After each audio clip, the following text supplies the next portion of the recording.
Okay, thank you. Perfect. Thanks a lot. Okay, so I will start with my first slide, which is asking what EU citizenship is. So, as you may very well know, the concept of EU citizenship was introduced in the Treaty of Maastricht, and it forms a key part of the Union's response for aiming to provide a glue to help and bind together nationals of all the member states. There is, of course, an important limitation to EU citizenship, which is that it does not cover third country nationals who are permanently living in the member states of the European Union, which is around the number of 20 million third country nationals that are also providing and contributing to the economies of the member states. Also important is the debate on the nature of EU citizenship. So when it was decided that the Maastricht Treaty would introduce the concept of EU citizenship, a listed number of specific rights would be attached to this concept. So the first question on this lengthy and ongoing debate on EU citizenship was what model of EU citizenship can and should the Union adopt?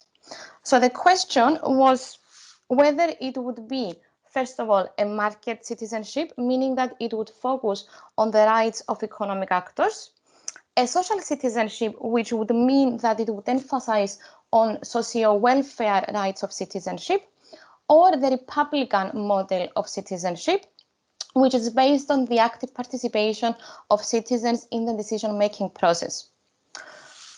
As we will see in a bit, EU citizenship has taken elements from all these three models of EU citizenship. Now, the next question, which is also very important, is whether EU citizenship would aim to replicate citizenship of a nation state, so meaning that it would depend on it, or whether it would aim to create a new post-national form of citizenship based on multiple level associations. So whether it would be detached from the national citizenship. As we will see again in a bit, it has adopted the first idea of citizenship, which is dependent on the national one. Now, David Hill's understanding gives a very nice briefing of what EU citizenship or citizenship in general is about. And he's stating that citizenship has meant a reciprocity of rights against and duties towards the community. Citizenship has entailed membership of the community in which one lives one's life, and the membership has inevitably involved degrees of participation in the community. So it is suggesting three interconnected strands to citizenship: rights and duties, membership, and participation. And we will see how all these three strands work for EU citizenship and whether some of them have been affected from EU citizenship, from financial crisis, sorry. Now, this is how the list looks like under Article 20 of the EU citizenship rights. So importantly, paragraph 1 of Article 20 TFEU, which is establishing citizenship, states that every person holding the nationality of a member state shall be a citizen of the Union. Citizenship of the Union shall be additional and not replace national citizenship.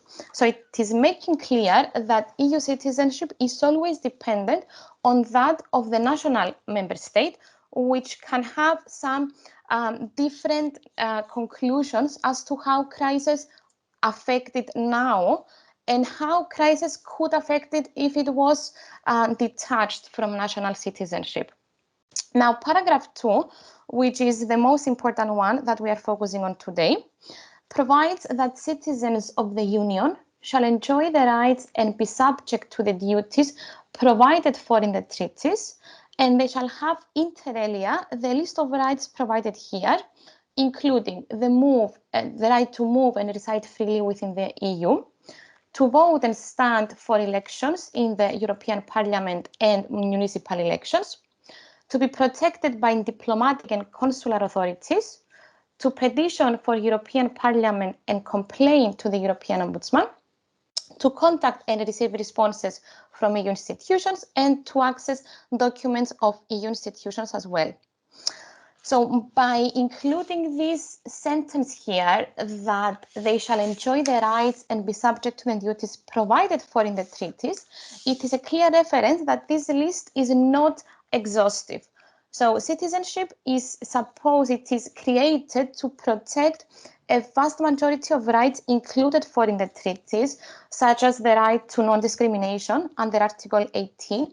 So what we see here is just, let's say, an indication of what kind of rights citizenship provides. Here I created a diagram of the main rights and duties of EU citizens.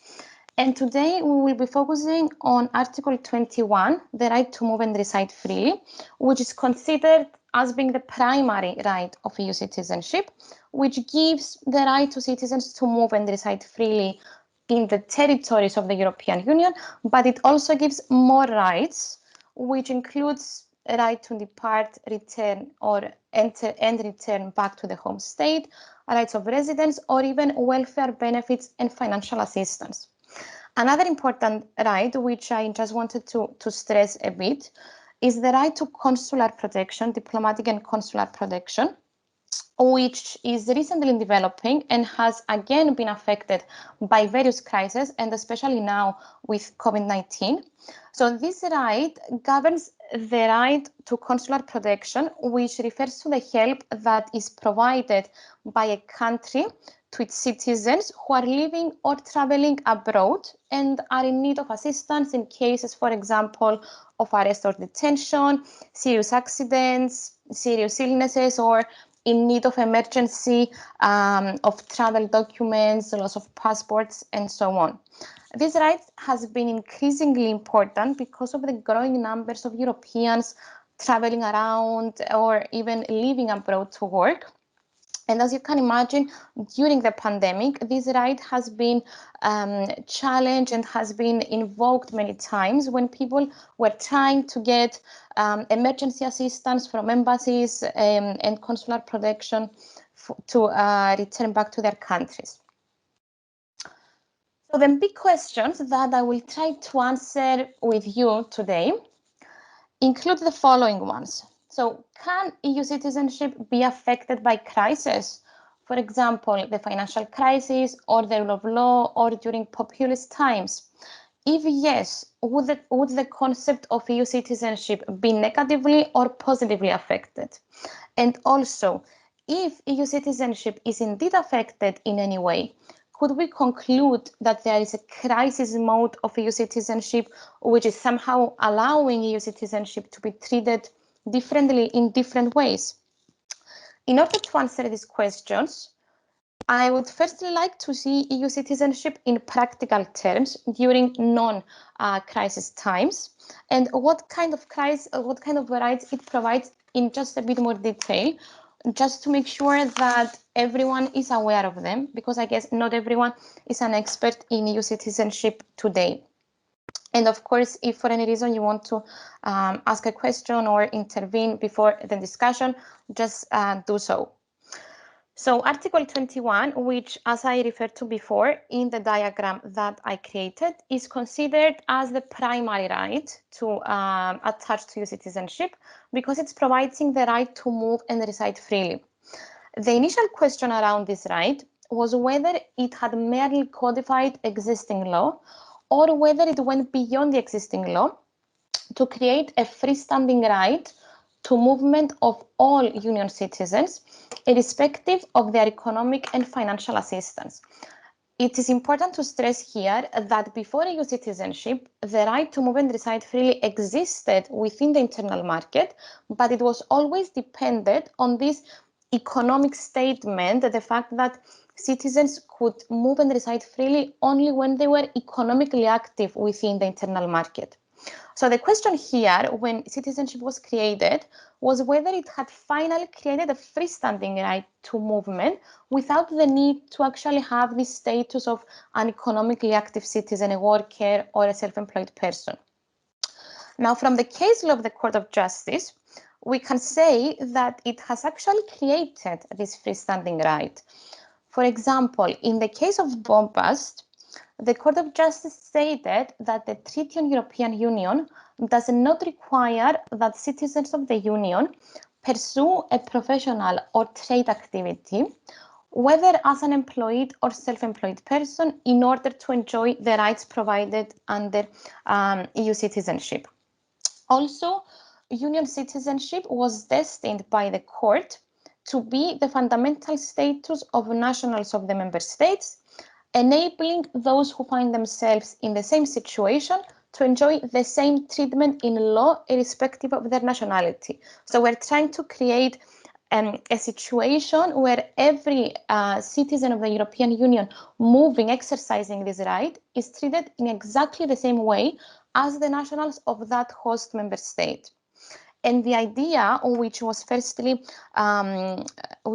expressed in the Martinez-Sala case, is that as a national of a member state, lawfully residing in the territory of another member state, EU citizens come within the personal scope of the citizenship provisions, even if they're not economically active. Now, just a bit more detail on the right to move and reside freely. So this right, which, as I explained before, it became a freestanding right after the introduction of citizenship, has been further expanded and was given more detail in the secondary legislation, the Citizens' Rights Directive, which you have to keep in mind for the discussion later, that it's always dependent on the general principles of EU citizenship. So this secondary legislation should always be dependent on Article 21. So this very important directive, the Citizens' Rights Directive, is bringing together most of the measures found in EU law previously from the previous cases after the introduction of EU citizenship, and it is designed to encourage Union citizens to exercise their right to move and reside freely, to cut back administrative formalities, to provide a better definition of the status of family members, and to limit the scope for refusing entry or to terminate the right of residence. Now, who is covered by this Citizenship Rights Directive? So besides the basic idea, as I said, to create a situation of everyone living under equal treatment in the host state, the idea is also that the rights that a migrant citizen has are increasing the further that someone and the more that someone is living and residing in the host state. So this general idea and the rights therefrom are covering Union citizens, so any person having the nationality of a member state, because it is always dependent on the national one, and it's also covering the family members of that Union citizen, irrespective of the nationality. So it's also covering third country nationals. What kind of rights it includes? We can divide the rights provided under this directive in three different groups, which again are always dependent and attached to Article 21. So all the rights that we are looking at now derive from the right to move and reside freely.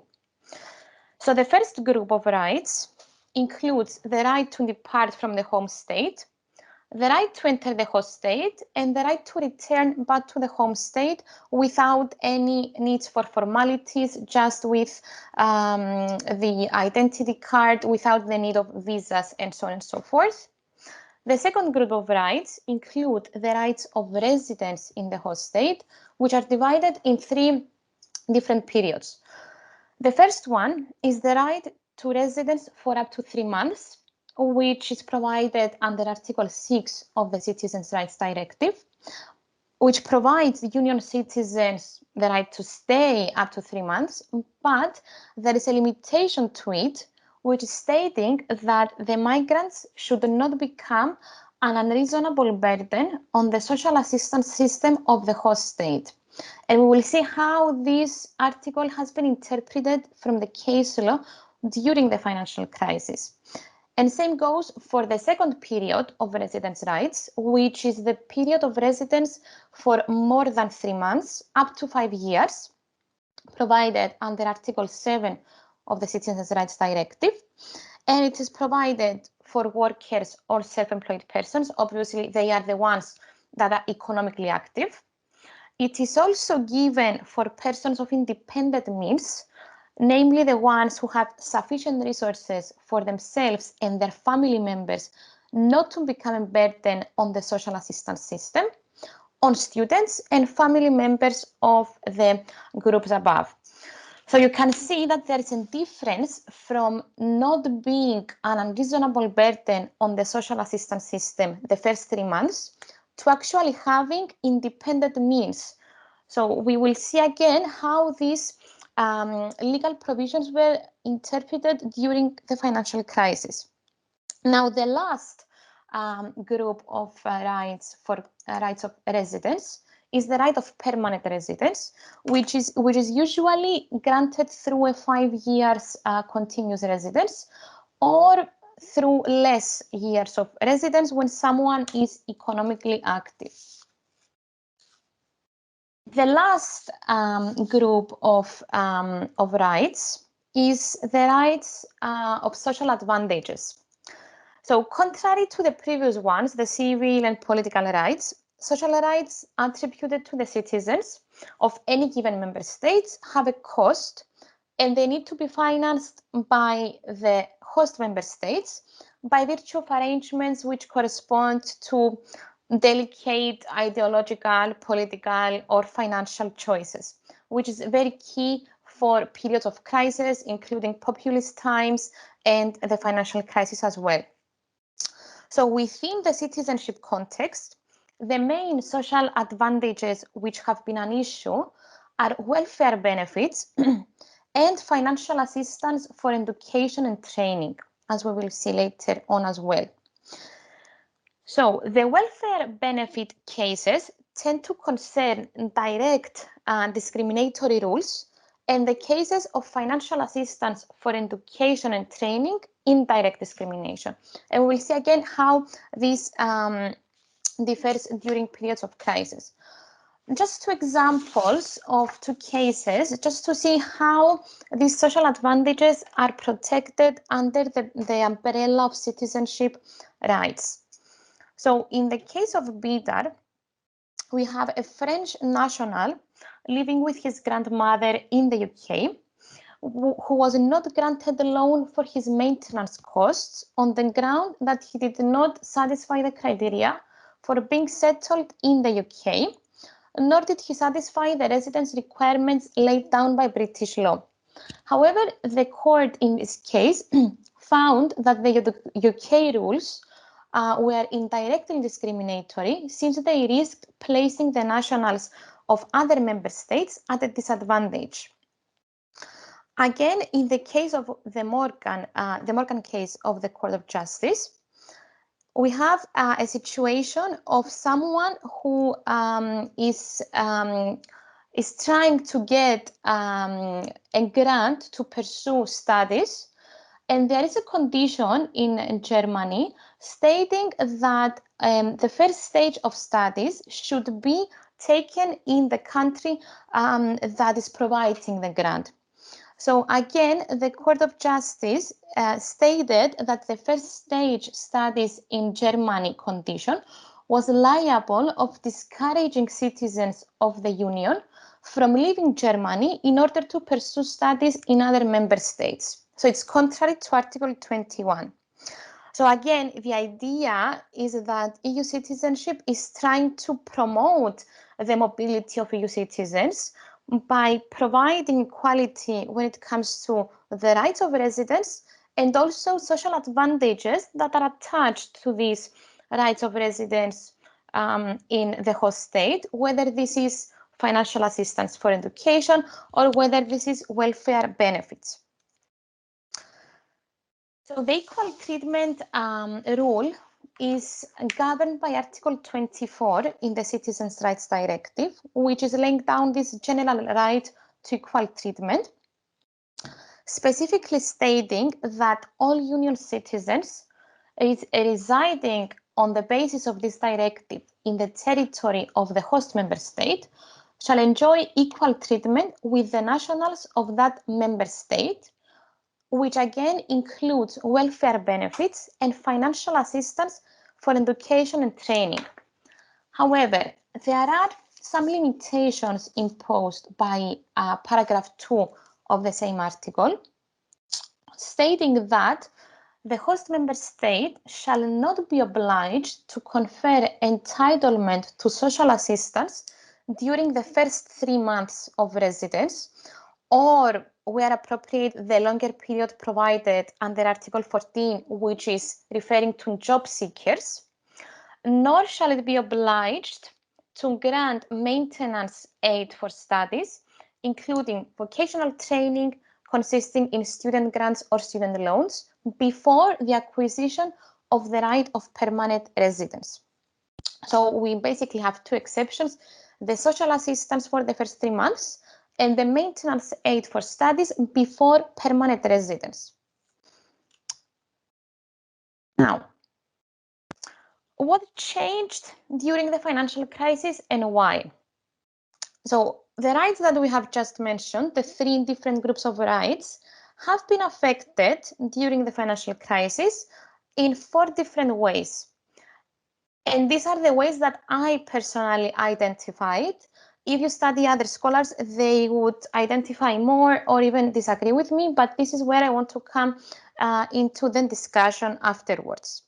So what changed during the financial crisis? The first thing that changed is that we have seen a re-emergence of the economically active concept.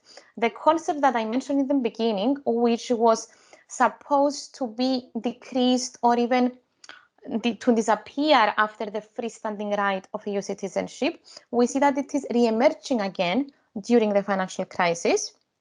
We also have the cases of export of scholarships by students, which is also a way that EU citizenship has been affected. And the reinterpretation of traditional limits, which is something that I will not go into detail later on due to time constraints.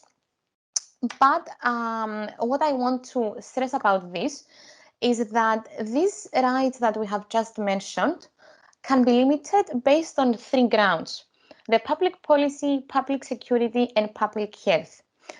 So although in theory, these grounds should not be invoked to serve economic ends, taking into account the jurisprudence of the court during the financial crisis or just after the financial crisis, it can be said that all 3 of these grounds, public policy, public security, and public health, have been used to adopt measures restricting the free movement of those EU citizens who have either payment difficulties or are not economically self-sufficient or are in a precarious situation.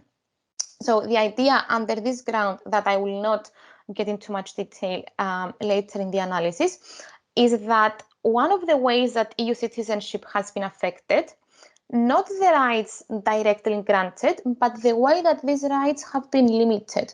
So these grounds have been used more broadly, and we can observe a reinterpretation of these traditional limits, which is stated from the law that they cannot be invoked to serve economic ends, exactly serving economic ends due to the financial crisis. And we have also observed the public interest ground more generally from national courts as well, that are using the public interest to restrain rights, even nationally, for the sake of economic equilibrium and the financial assistance provided. The last thing that I want to discuss on how EU citizenship has been affected is the different phase of EU citizenship, as I call it, which is referring to the citizenship by investment schemes, which have been mostly introduced and increased during the financial crisis times. Before we move to the actual analysis of these different grounds, I just want to make sure that everyone is familiar with the terms of austerity measures and the different measures that were taken. So the conditionality attached to the relevant financial assistance packages provided to the different member states in need from mechanisms such as the European Stability Mechanism were based on austerity, including reductions in the public spending, cuts in wages and pensions, and increases in tax revenues. So austerity policies have spread the European periphery from 2010, and we have seen many different member states adopting this kind of conditionality in exchange for financial assistance packages.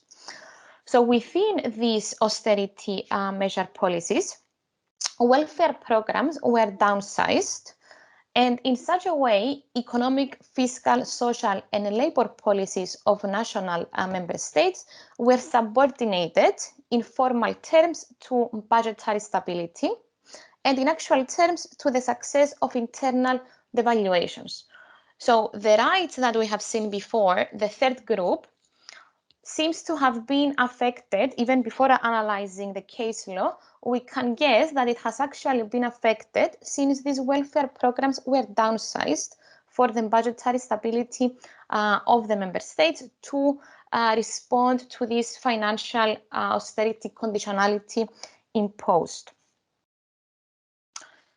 So the first thing that we will be looking at is the reemergence of the concept of economically active citizens. So before I move to that, I just wanted to say that in general, EU citizenship has not played any substantive role during the financial crisis. I mean, we have not seen case law invoking the rights of EU citizenship to be protected from these alleged violations of fundamental rights.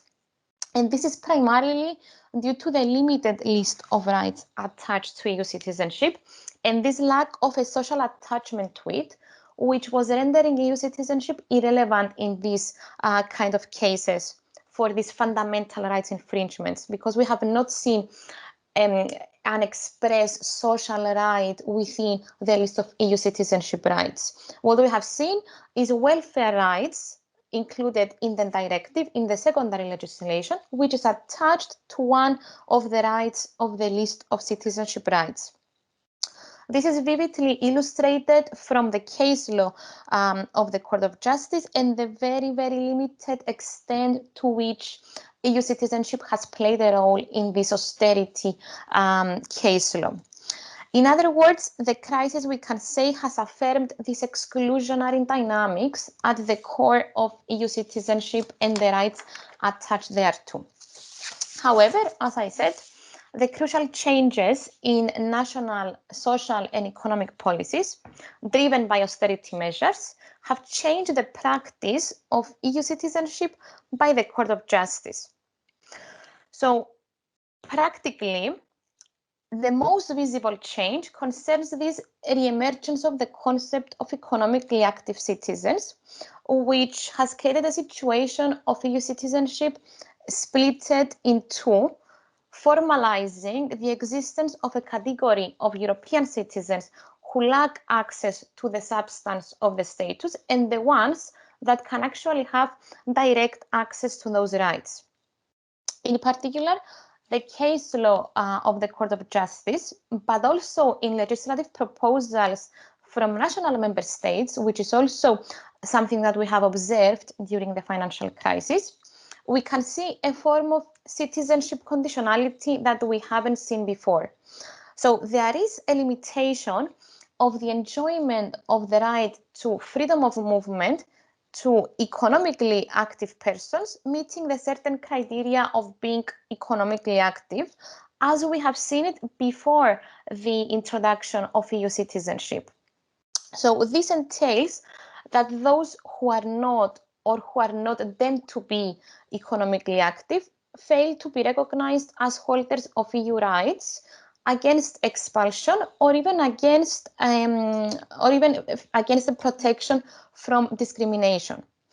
In other words, the crisis has increased the problems of interpreting the Citizens Directive, and in particular on the issue of access to benefits in the host member state by job seekers as well as economically inactive citizens, or the ones that have stopped being economically inactive under a specific period of time.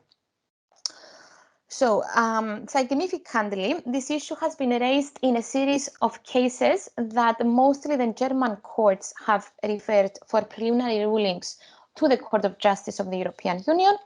And this series of rulings aimed at maintaining, as we will see, the financial equilibrium of the national social security systems and to put a stop to the so-called benefit tourism.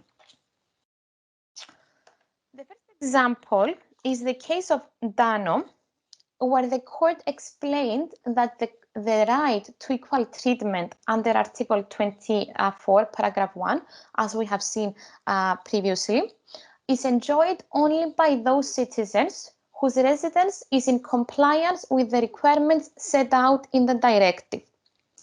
It seems fine because this is what the directive says, but the court interpreted the right to equal treatment under this article in the context of the directive itself without relying to the general principles of union citizenship and the non-discrimination as set out in Articles 18 and 21 of the TFEU. So the problem is not the conclusion of the court itself, but the way that the court has approached these cases, whereby in the pre-Dano cases, so pre-financial crisis cases, the Court of Justice would normally interpret secondary legislation in light with the general principles of union citizenship as set out in the treaty provisions and as set out in Articles 20 and 21 of the TFEU. By stating that Mrs. Dano's right to reside in the host member state is entirely regulated by the Citizens' Rights Directive, the court is omitting the important fact that union citizens are given the right to reside in the host member states directly and primarily by the treaty itself, by Article 21 of the TFEU, and that it is within the Court of Justice judicial tradition to review and scrutinize secondary legislation against primary law. So in this first case, we not only observe the idea that the Court of Justice is not interpreting Article 24 of the Citizens' Rights Directive broadly to try to protect the rights of citizens, but we also observe the idea that they are not engaging with the primary legislation, with the treaties of the European Union, that are the ones that have actually created and are governing this right of to move and reside freely in the host state. Nextly, in the case of Bray, the Court of Justice explained that the conditions of the Citizens' Rights Directive must be construed narrowly, not to undermine the fundamental principles of EU law. And it also echoed the individual-centered approach of the early case law on European Union citizenship to rule that an overall assessment needs to be carried out to determine whether the person in question may become an unreasonable burden on the social system of the host member state. So in this case, we observe that the court has actually mentioned the idea that the directive should always be construed narrowly so as to preserve the fundamental principles of EU law in the treaties themselves and not to detach the primary treaty provisions from the directive. However, the Court of Justice in this case once again invoked the idea of this financial solidarity between the member states, which again is trying to decrease the financial spendings of the member states as much as possible when not indispensable to provide this kind of grants. Another case illustrating this example of the reemergence of the economically active citizen is that of the case of Alimanovic, which can be viewed as an even stricter application of the Citizens' Rights Directive, as the applicants involved could not be categorized as job seekers under Article 7, Paragraph 3 of the Citizens' Rights Directive that we have seen before, only owing to a technicality of their situation. And this meant that the directive allowed the member states in question to derogate from granting social assistance. So because of a technicality, the applicants could not be categorized as job seekers, so they were not allowed to be granted social assistance as they would otherwise do.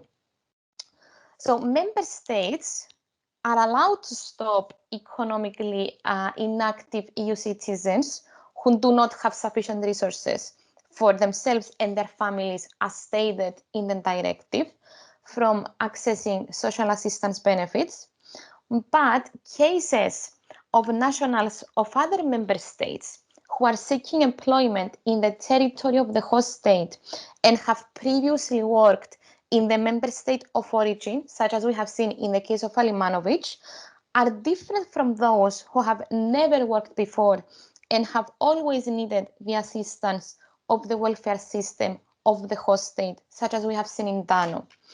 So what I'm trying to say here is that previously, in the case of Dano, we have seen a situation where someone who was looking to be granted financial assistance from the host state is someone who has never worked before and has always needed the assistance of the member state. In the case of Alimanovic, the applicant is someone who has worked previously in the state of origin and was looking to take the job seeker status in the host state, which is usually something that we should differentiate in the cases of the Court of Justice. But the Court of Justice in this case did not make this differentiation clear-cut,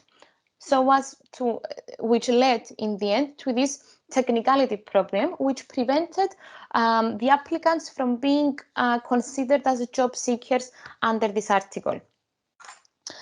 It can also be argued that the demonstration of a real link with the host state in this case should prevent EU citizens who do not have sufficient resources for themselves and their member states from being automatically excluded from receiving benefits, which is again the case in Alimanovic. So as a result from this case, we have seen arguments around it that there could be a political and a legal strategy on the part of some relevant member states, which the Court of Justice seems to share, as to an increase in the return of past cases and past approaches to these kind of cases. So we are seeing, again, an emergence of the economically active citizen in a strict manner, which is something that we have observed in the cases pre-EU citizenship creation. So again, for this case, for the case of Alimanovic, Advocate General Waterley began his opinion by noting that in the Alimanovic case, that the problem is sensitive in human and legal terms.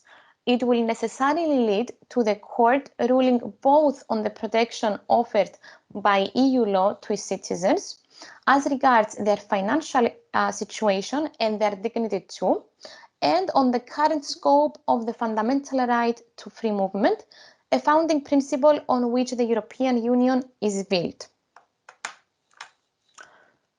Another case illustrating this idea of the emergence of the economically active citizens is that of Garcia Nieto, which is a more recent one of 2016, where the court has stated that since the member states cannot require Union citizens to have sufficient means of subsistence and personal medical cover for a period of residence of a maximum of 3 months in their respective territories, meaning the first period under the directive, it is legitimate not to require those member states to be responsible for those citizens during that period. So the court again was trying to maintain the financial equilibrium of the social security system of the member states, which of course does not apply if you are a worker, a self-employed person, or the family members of those economically active citizens. So, despite the Court of Justice position not being very clear, like crystal clear, we can see a trend which is reflecting a restrictive interpretation of the right to free movement of the persons, and the restrictive interpretation of the directive providing these rights, which makes it possible to prevent this beneficial tourism, as it is called. And it is also resulting in EU citizens who do not have the sufficient means in the very strict interpretation of the court to be placed under a burden on the host state and to eventually become illegal in the host state. The court, from this series of cases, has also removed any doubt as to whether EU citizenship has created a right to unconditional residence, which is crystal clear that it has not. EU citizenship and the right to reside in a host state is always conditional, and even more when we are during periods of crisis. Also, this restrictive interpretation of the right to free movement of persons and the extensive interpretation of the limits for economic reasons is unavoidably promoting the division between two categories of EU citizens. The first category of those who are economically self-sufficient and can enjoy all the rights of EU citizenship, and those who are not or are no longer economically active and depend on the host state's assistance, someone could argue that they're becoming second-class citizens. The court endorsed the logical conclusion that follows from conditional citizenship, namely that the member states have the right to expel EU citizens from their territory. And it is also important to keep in mind that the laws that have been challenged throughout the financial crisis period are not only part of a policy designed to intend to restrict the access to non-contributory benefits, but it is also designed to discourage EU migration overall and the mobility of EU citizens. And this is particularly seen by some as a far more exclusionary practice of EU citizenship than what we had before the crisis or even before the creation of EU citizenship itself. Now, moving to the second way as to how financial crisis has been affected, in my opinion, is the issue of equal treatment in access to social benefits in the member state of origin regarding the export of scholarships by students moving to another member state. And I will explain what I mean by this. Member states during the financial crisis tried to avoid unreasonable burdens on their financial resources by putting further barrier on the rights deriving from EU citizenship, and in this case specifically on the right to live and export benefits and entitlements from the home member state to the host state. So basically to exercise my right to exit my member state and to enter in another member state, and by doing that, to take with me my entitlements from my home state.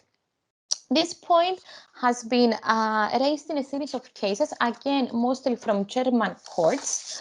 And the first example that I will give is the joint cases of Prinz and Seeberger, where we have very similar facts. So in the case of Prinz, we have a German who moved from Germany to Tunisia with her family for her father's job, then returned later to Germany for the secondary school, and subsequently decided to attend university in the Netherlands.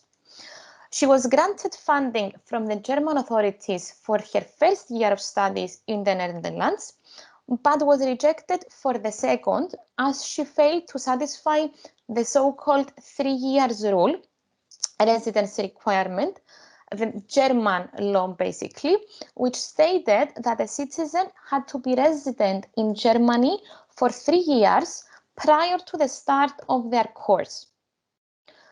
Similarly, in the Sieberken case, which is a joint case with Prince under the Court of Justice, we see again a German who attended school in Germany, then moved to Spain with his family again for one of the parents' work in the middle of secondary school, completed his secondary education in Spain, and after some time qualified for the university in Spain, and at the same time sought a grant to fund his studies in Spain from the German authorities, as he was German and he has lived most of his life in Germany.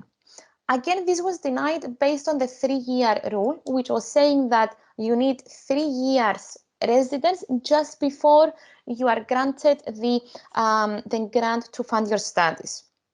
So in this case, in both these cases, both applicants argued that Articles 20 and 21 of the TFEU were violated for embedding free movement, and the Court of Justice of the European Union was asked to clarify whether this 3-year rule was contrary to EU law. So we have a rule that was adopted with the aim of decreasing the financial burdens of a member state, and the Court of Justice was asked to see whether it was violating citizenship provisions. Advocate General Sharpston was unconvinced that the member states should simply lay out economic objectives based on avoiding unreasonable burdens on the financial resources of the member states. And she answered the Court of Justice question in the positive, which the Court of Justice also adopted in its own ruling, stating that Articles 20 and 21 of the TFEU would preclude the 3-year rule from preventing the claimants from being granted the funding needed for education outside their own home state. So the court tried to encourage the mobility of students from one member state to another, despite any financial and economic burdens that the home or the host state would have. Similarly, in the TL case, in this case, it concerns a German national with permanent residence in Turkey who began studying law in Germany, but after one semester decided to study law at the Maastricht University in the Netherlands. He applied for a grant, but was rejected on the ground that the German law stipulated that German nationals who have their permanent residence abroad may only be awarded a grant if the university or school they attend is either in their country of permanent residence or a neighboring state, and special circumstances of the individual case justify such an award. So the German government asserted that its national legislation could be justified as it was necessary to prevent excessive financial burdens on the German system of education and training grants, especially during a period when all the member states were facing financial difficulties due to the crisis. The Court of Justice did not have much difficulty in rejecting this argument invoked by the German government, and stated that such a financial objective cannot justify restrictions on the freedom of movement. Similarly, in the case of Elric, we have the Court of Justice faced with a German student who satisfied the above-mentioned residence requirement that I discussed in the previous one, and had applied for a grant for 1-year vocational training course in the UK. The application was again rejected from the German authorities on the ground that the course did not, as required by German law, led to a vocational qualification after a course of at least 2 years. So a technical provision of the law providing financial assistance. The Court of Justice, again, did not have much detail in establishing that the German rule at hand restricted the freedom of movement, and for it to be valid, it needed a justification. However, for this justification, the Court of Justice did not see how a requirement for an entitlement to a grant that a course in another member state, irrespective of the nature or the content of that course, must be at least 2 years, while a grant awarded for comparable courses in Germany of 1 year can be said to improve students' chances on the labor market. So the Court of Justice, based on this, again rejected the German authorities' arguments and stated that this is a breach of EU law. So as a result, we can see from this series of cases on the export of scholarships by students that the same court that goes along with the host member state's reluctance to support entrant students, even not after many years of residence, is at the same time unwilling to hinder students who wish to export entitlements. So we can see that the court has taken different perspectives and different approaches under the same umbrella of rights. In particular, and also unspoken implication of the court's approach is that nationality is an important alternative to residence in proving attachment to either the host state or the state of origin, to the point that the nationals may be allowed to export study finance even from home states they have just barely entered to.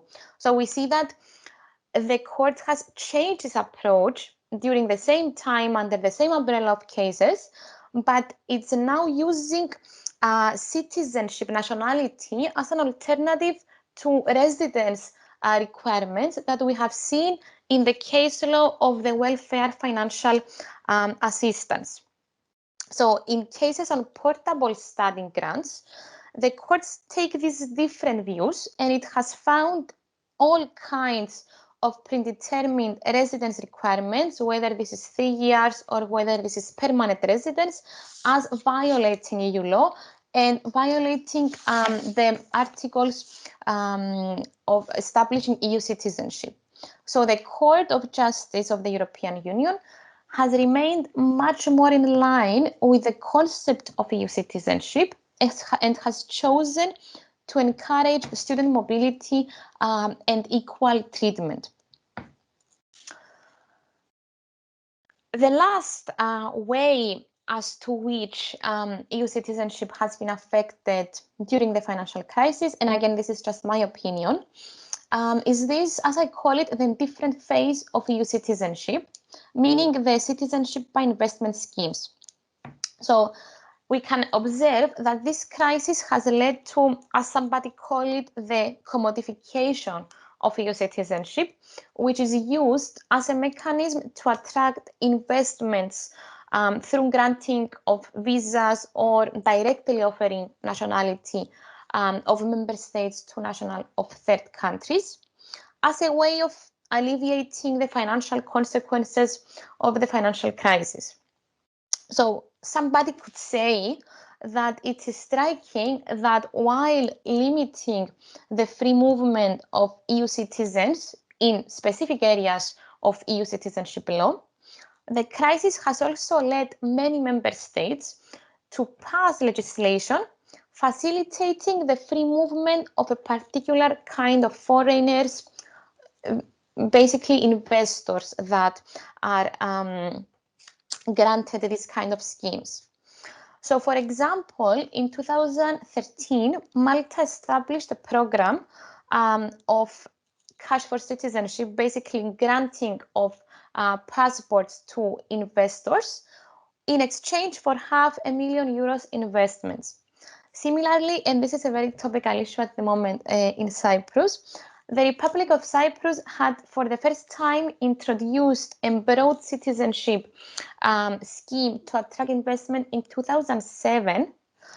But the scheme took a different approach, took a different phase with the financial crisis, and a more broader financial assistance scheme was adopted in 2013. So during the financial crisis, during the peak of the financial crisis in Cyprus, where we observe lower investment requirements and directly and laws that are directly addressing depositors who were severely affected by the haircut that took place in the two big banks of Cyprus, the haircut of their deposits. So we can see that even though Cyprus had introduced this scheme way before the crisis, it was very, very limited at that point. And by the time that we reach the peak of the financial crisis, we see that the government is adopting a different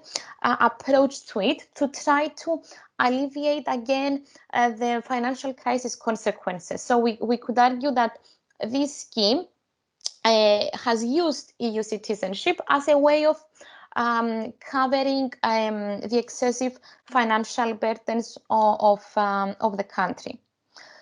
Another example is Spain, along with Greece, Portugal, Austria, and many other European countries who are offering residency visas for foreign investors who are basically spending money in different types of investments on buying properties or on capital investments in exchange for a residency visa, which is again a way of easing the procedure to EU citizenship, somebody could say. So at the beginning of this presentation, it was stated that the purpose was to examine how the crisis has affected EU citizenship, including the right to move and reside freely in other member states, and whether, if it has affected, whether it has been a positive or a negative impact on EU citizenship.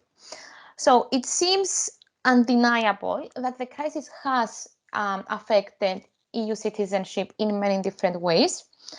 And the negative way, I could conclude from my perspective, it boils down to the economically active citizen concept, which has re-emerged, and we have observed a very strict interpretation, a change in the interpretation of specific terms in the directive on the part of the Court of Justice, while at the same time in other areas of different rights, such as the export of scholarships, we have observed that the court kept on promoting and encouraging the mobility of students from one member state to another.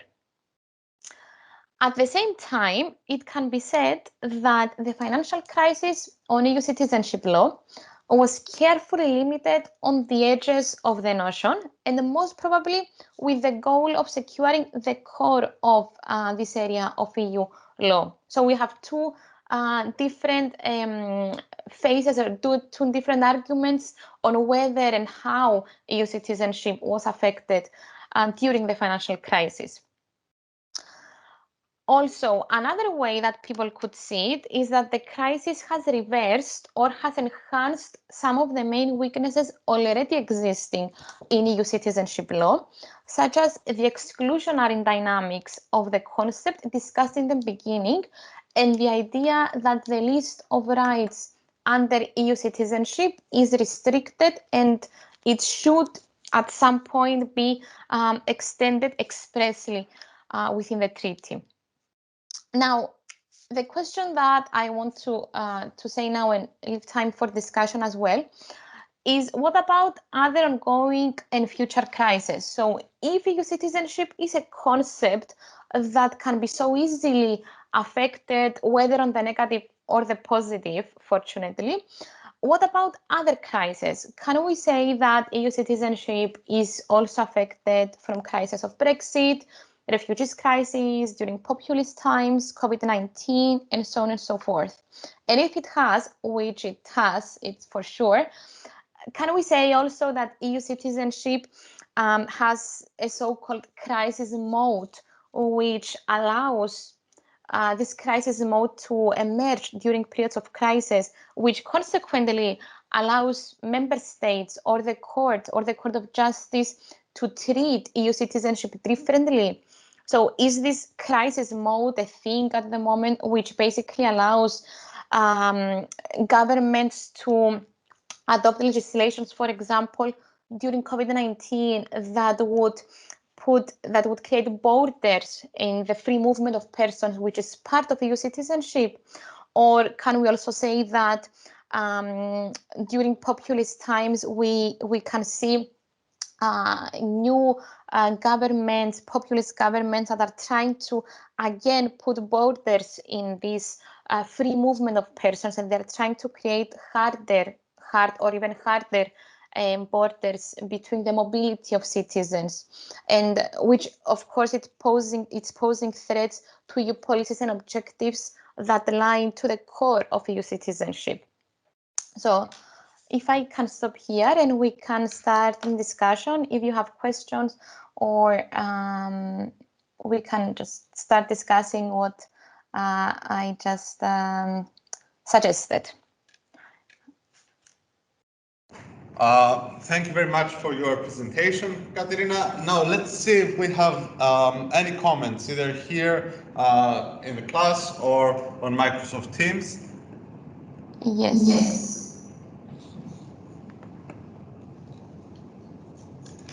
Okay, let me kick off things then. I thought it was very interesting the way you've developed this idea of restrictive EU citizenship when it comes to the economically active citizen. What I'm wondering here is whether we could, or we should, better yet, see that string of judgments by the court as a way to placate the rise of populism. So what I want to say is that populism has a lot to say about migrants coming into our country for another European country, and they take all our benefits, for instance. This was a huge theme in the UK. Yes. Yes. And it played a big part in Brexit. So I was wondering if those decisions can be interpreted as a way from the European Court, from the Court of Justice, to essentially take account of the populist uprising and attempt to mitigate the potential consequences of a different kind of interpretation. And to add to that, as you correctly mentioned at the very end, it's striking how different the interpretation has been when we talk about the economically active citizen and other kinds of citizens like students.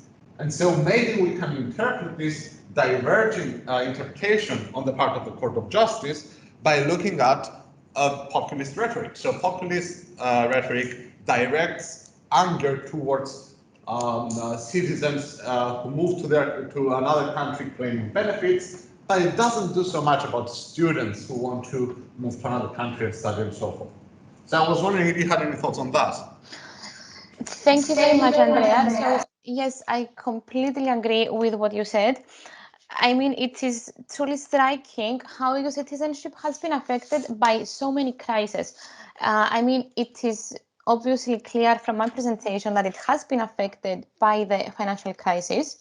Again, through the refugees crisis, we have seen again borders closing, and again a populist approach from different governments who started to claim that they don't welcome refugees or even EU citizens, which is affecting EU citizenship directly in their states. And of course, COVID-19 has also showed how a pandemic crisis can affect EU citizenship, which has created a situation of borders closing and EU citizens not allowed to travel, not allowed to exercise their rights, and the very increased borders and very increased barriers that were put to the rights.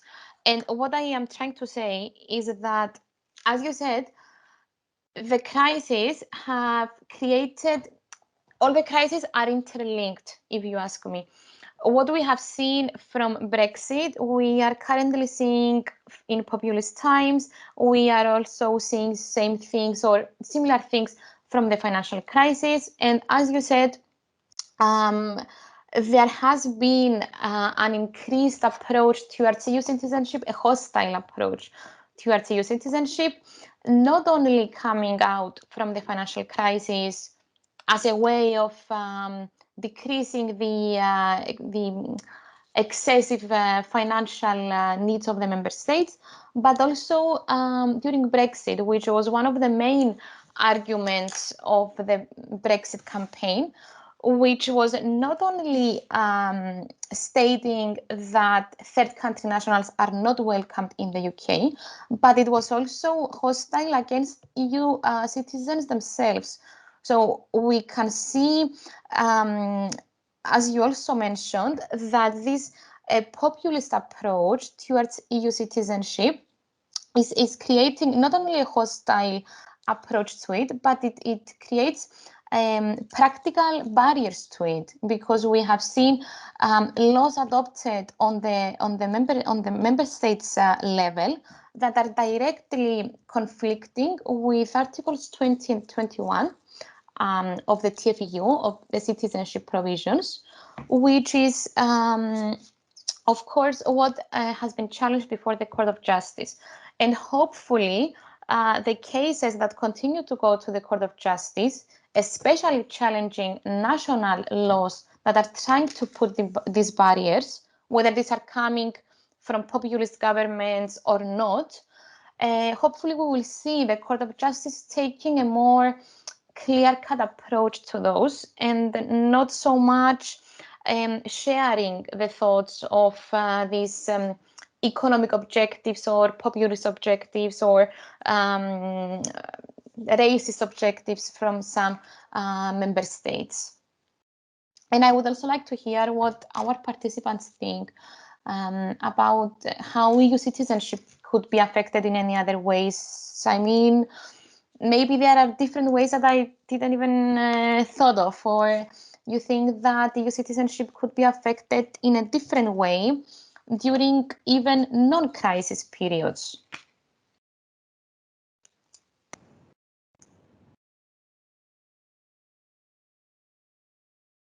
So I wanted to ask, is it about this, Panayota, or it's another question? No, it's in regards to the citizenship. My concern is that, as Katerina said, there were incidents where EU citizens were hostile towards other EU citizens, probably because some countries consider other EU member states lesser. For example, at least in Greece, Greece and Bulgaria, they're both in the European Union. Sometimes are hostile towards Bulgarians. It's not a fact, but it happens. What I mean is that other countries that are financially more stable, let's say Germany, France, can be hostile towards Greeks that want to go to work there, or towards other countries that are not so financially stable. How does this affect the EU citizens? In my opinion, all EU member states should be equal. However, this is not how things work practically. So, Katerina, what do you think about this, that some EU member states are more hostile in general towards other EU member states? Yes, I think I heard most of the question. So can maybe somebody closer to the microphone just summarize the question, so I'm sure that I am answering the correct one. Yeah, so the question was basically about situations in where we have citizens in one member state who are hostile towards citizens of other city states and member states. And essentially the question is what the future of EU citizenship is across the Union when we have these sort of hostilities within and between member states. And lack of equality between those. Yes. Okay, thank you, Andrea. Yes, this is exactly what I heard actually. So yeah, actually, this is something that that we observe many years now, and this is not only when it comes to citizens, governments against citizens, but we have also seen this in the integration of member states when it comes to how they integrate in EU law, and there have been arguments of this so-called two stages Europe, whereby some of the member states can easily cope with integrating, like Germany, France, and the big countries, the old member states of the European Union, while other member states have harder time to integrate and to implement policies of the European Union, such as you said, the Eastern European countries, or Greece or Cyprus, and so on. So yeah, it is true, I guess, that some of the member states are hostile against citizens of other member states, and this is something that I observe a lot in the UK, especially against Polish citizens or Romanian citizens who are also EU citizens. And there is no answer to that. I think I observe the same things, and we have seen this throughout Brexit, that one of the main arguments of the campaign was that Polish people are taking our jobs, which is obviously nonsense. Nothing of that is true. And the European Union, the core, at least the fundamentals of EU citizenship and the fundamentals of the values of the European Union, what it's trying to do is to prevent this kind of hostile behaviors and hostile nature of some of the laws. So the idea is that if the Court of Justice is trying to hold onto the objectives and the main values of EU citizenship, then what we should have is an equal treatment for all EU nationals, because this is the idea. EU citizenship is there for the people who hold it to be able to travel anywhere they want to work and then not experience this kind of hostile or unequal treatment that some of the citizens do in specific member states, because I wouldn't say that this is something that we see in every single member state. Now, the reason why, because I heard in the question that you mentioned Greeks and Bulgarians and so on, the reason that this is mostly observed in this type of, in these nations and not in others, I cannot answer that. This is, I guess, something that a sociologist could answer. But I could guess that this is because of the two-stage Europe that I mentioned, because some of the member states are having harder time to integrate into the policies of the European Union, and some other member states, for some reason, feel that they are, let's say, lesser into the European Union than others. But yes, the idea is that EU citizenship is there to protect these rights, to protect equality, and not to protect equality only in non-crisis periods and only for specific citizens under specific circumstances. I hope I answered the question. Because it's directly related. Yes, of course. Before we follow from a question from our participants on Microsoft Teams, Stephanie would like to offer a follow-up to this. Thank you, Andrea. I see there is a question from Olga, but Katerina, you took me exactly where I wanted to take you, so it's perfect. Now, we have been working together for years, okay? Yes. So you know my work and I know your work, inside out. Katerina, can you please try to put the reasoning a bit further? Exactly where you left it now. What you described is what we used to work on together, the sustainability of rights. Whether you're in crisis or not in crisis, especially if you're in time of crisis, the the sustainability of rights becomes more crucial. So, do you have any suggestions, since you are an expert on EU citizenship, do you have any suggestions as to what we could do? What could the EU citizenship do to make sure that rights are sustained in such a crisis?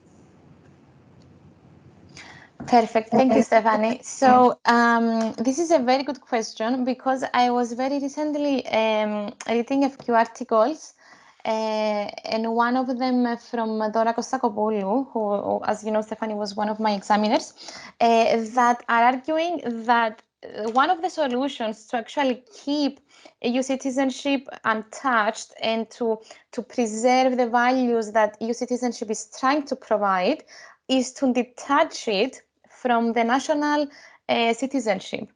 So this is a striking idea, if you ask me, and a bit more daring than what I usually suggest in my work.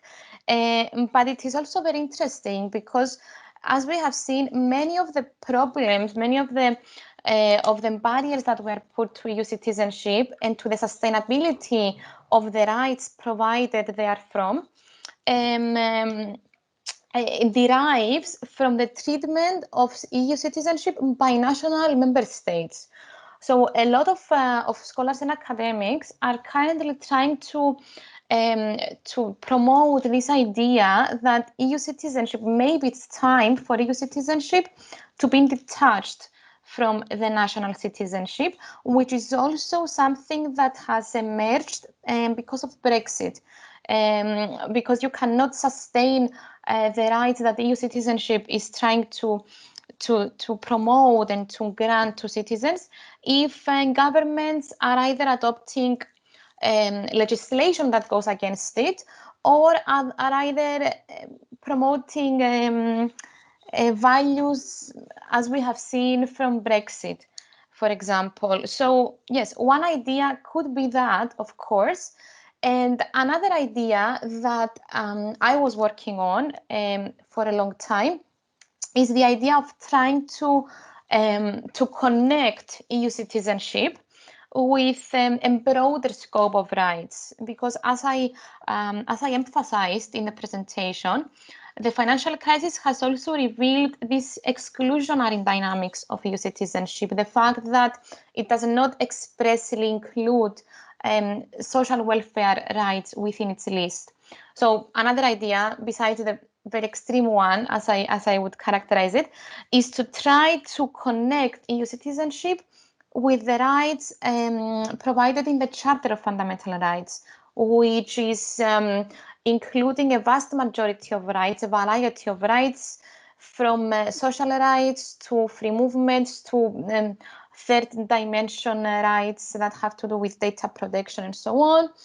So yes, that could be an idea, and this is something that we have been observing from the Court of Justice for years now, that has tried to open the door to EU law by trying to connect EU citizenship and family rights, for example. So family right, the right to family life is not a right expressly included in the citizenship right list.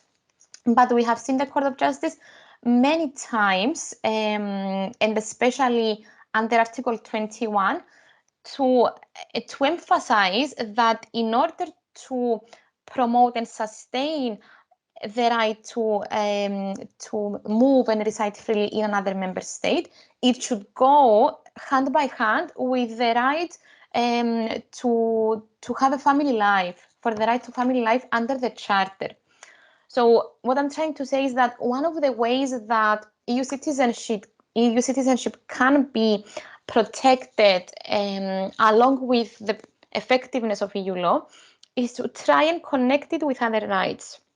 We have seen this from the Court of Justice, especially for cases of family life, the right to protect family life. We have seen it for voting rights in the Delvin case. We have seen it also recently, for example, in the Petruchin case, where again they tried to connect EU citizenship with European arrest warrants. So we have seen the court being active, But this is something that we don't really see during crisis, and this is the main problem of what you also suggested, Stefani. Katerina, we have another question from Olga here, who asks whether you would be kind enough to give your vision on the immediate possible future of EU citizenship due to the COVID-19 restrictions. That's a very good question. Honestly, I think this COVID-19 situation is changing day by day. So honestly, I wouldn't know the future of citizenship due to COVID-19. But as I said, when during times of crisis, the traditional limits that are put to EU citizenship, such as public policy, public security, and public health, are usually interpreted broadly, in a broader sense, so as to try to limit the rights provided by EU citizenship.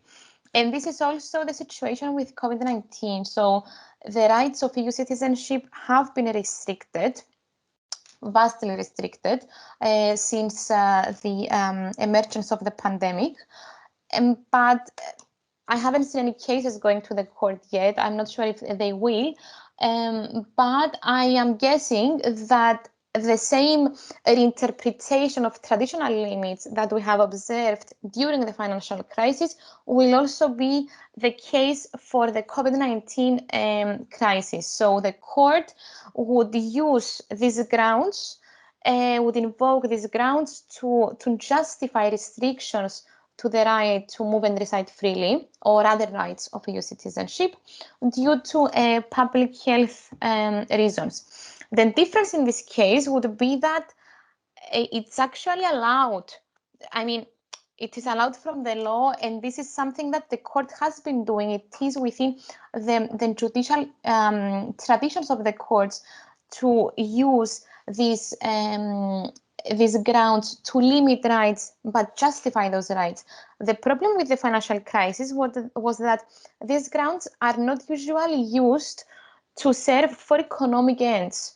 So the difference with the COVID-19 situation would be that they would, yes, reinterpret the traditional limit of public health, but this is the purpose of the public health ground.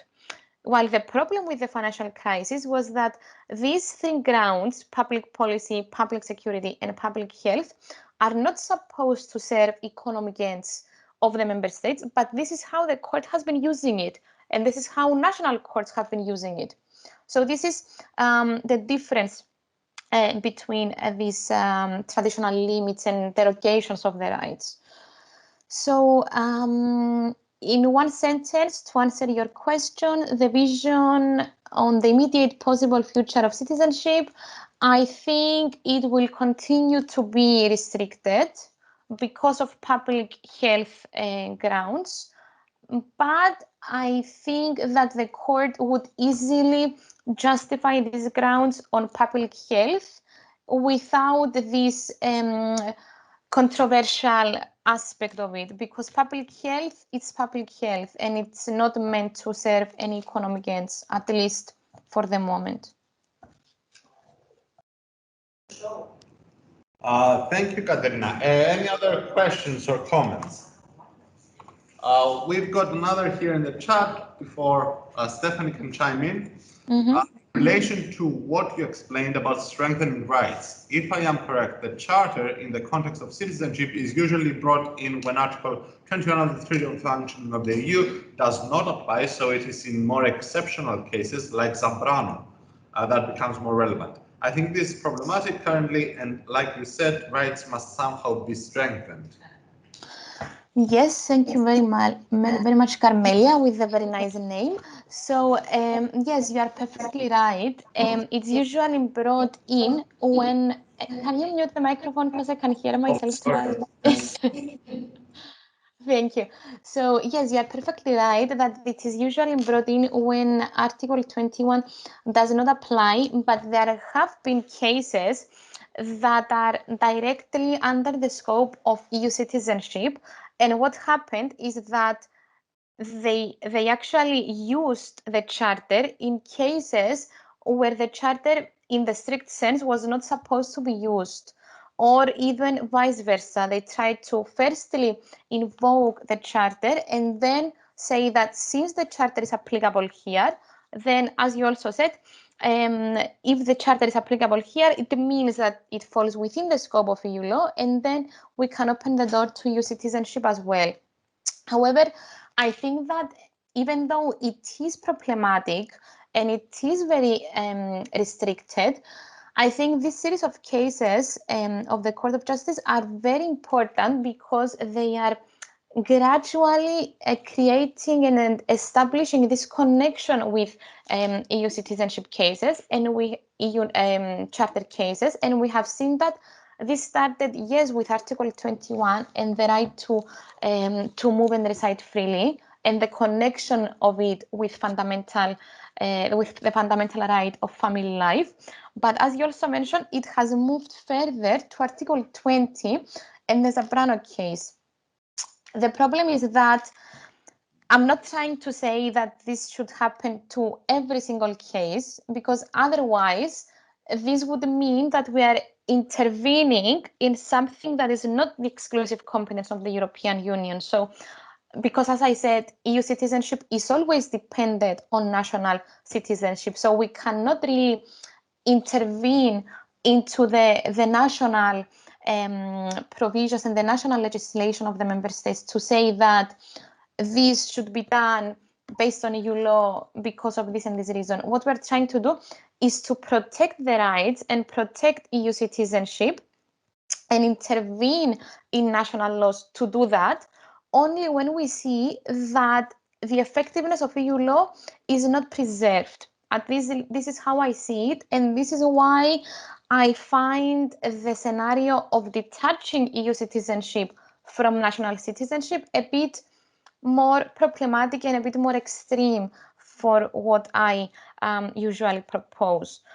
So I think, yes, you are right, it should be somehow strengthened, but I think that the way of doing that should not be to intervene into the competences of the member states. I think the Court of Justice is doing a good job in trying to establish connections with the Charter of Fundamental Rights and EU citizenship to maintain and sustain the values of it. But I am not very keen in trying to intervene into the national member states' law without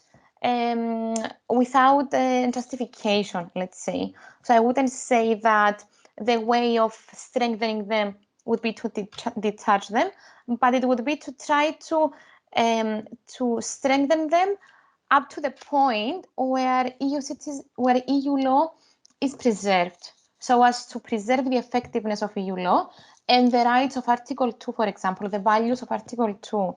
So as far as the values of Article 2 of the TEU, including fundamental rights and the rule of law and so on, are preserved, then I am fine with it, let's say. I wouldn't try to strengthen those rights by intervening in a broader way into the national legislations. Okay, Katerina, I have one follow-up question, and it's perfect at this point of time.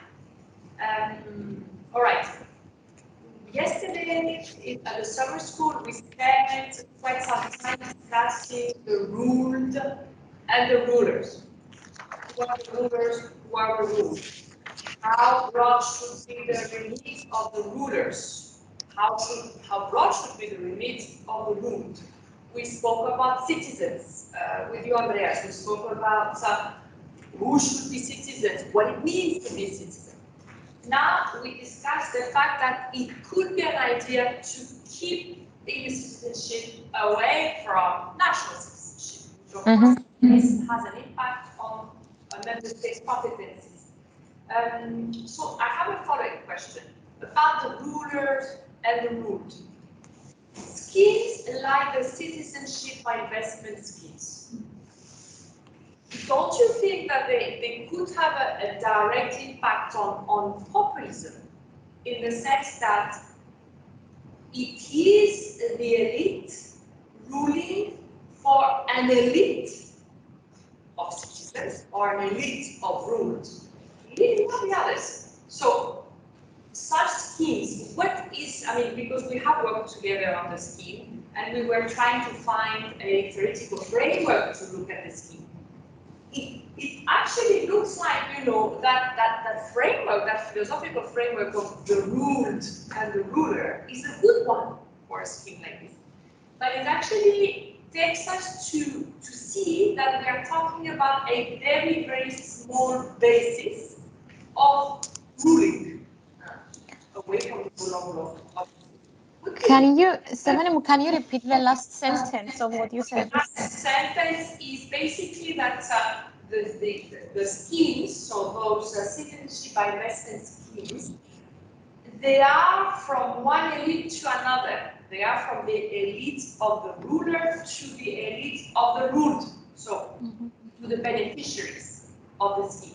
And in that sense, they are exactly against what we have been discussing yesterday, which is to prevent populism. They may actually have the effect of antagonizing and enhancing populism. What do you think about this? Because we discussed all the theories together. So yeah, that's a very interesting question. Actually, I've never like thought of it that way. Yeah, I think it really depends on how you from which aspect you see a citizenship scheme. In my presentation, I have looked at it from a perspective of being a way as to how EU citizenship has been affected, and consequently, as a financial assistance mechanism, let's say, in quotations, that is trying to give a different route to the member states to alleviate the consequences of the financial crisis and to try to cover their budgetary and deficits. Now, from this aspect, I guess again it depends on how you see populism, what kind of definition you would give to the ruled and the ruler. But to be honest, I don't think that the citizenship scheme could be said or could be seen as in any way going against the rule of law or creating this elitist situation that you explained, because again I don't see it as being that kind of scheme. I see it as being a way of actually increasing the profit of a member state and increasing the GDP of a country, basically, with whatever that comes. So I'm not sure how I would see that, to be honest. Okay, let me push a little bit against that. Oh, yes, go ahead, please. No, go. I have to comment this. Yeah, just speak up. Yes, okay. We have some rich people having enough money, wanting for their own reasons EU citizenship. That's why they are coming to Cyprus or Malta or Greece or other countries. That they are selling the national EU citizenship. So I don't see how we can divide the state citizenship with the EU citizenship. And this is where I see the solution into, yes, eliminating the sovereignty of the state, of the member state on this aspect. We should move further toward the EU. Otherwise, we're losing ground. So to transfer citizenship to the EU? Yes. I mean, we cannot.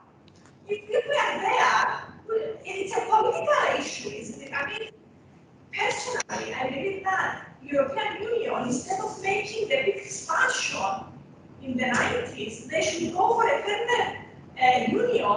A deeper union. A deeper union, and then accept the 10 and then the other.